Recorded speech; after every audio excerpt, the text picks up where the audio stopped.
A 35-year-old man named Daniel just recently lost his father at the age of 60 due to an unknown disease. The doctors told the family that this disease may be hereditary.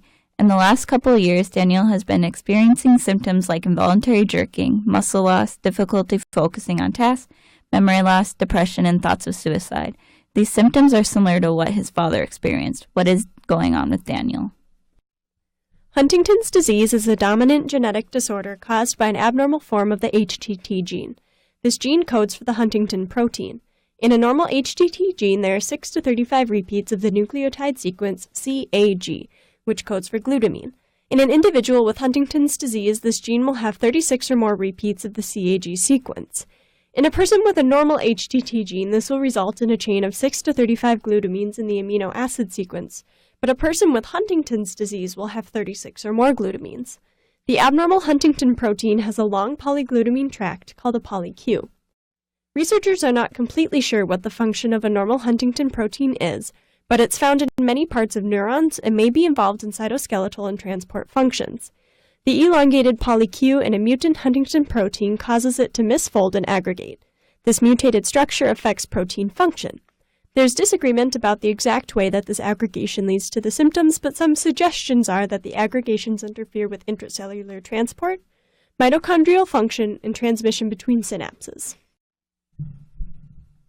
When Huntington's disease is suspected, doctors will often begin by doing a number of tests to measure neurological functions such as reflexes and eye movement. If these results indicate possible presence of the disease, then they will do scans like MRIs and CTs. These tests look for abnormalities and structural changes in the brain. If abnormalities are noted, genetic testing will be used since it is the only definitive way to diagnose the disease. The genetic test looks at the HTT gene and checks for an excessive number of CAG repeats.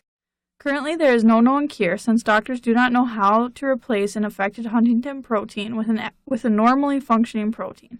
However, there are a number of treatments available to minimize the side effects of the disease. Tetrabenazine is used to manage involuntary muscle movements. It prevents proteins from letting dopamine into vesicles, so that dopamine cannot be transported to receptors. It also directly blocks receptors from binding with dopamine. Both of these methods prevent dopamine from sending unwanted neural signals that cause muscle movement. Antipsychotics can be used to treat the mental health issues that often accompany Huntington's. Physical, occupational, and speech therapy are also used to help patients manage daily tasks. Daniel now knows the cause to the symptoms he has been experiencing. The cause is Huntington's disease, which is marked by degeneration of the brain cells, causing chorea and progressive dementia.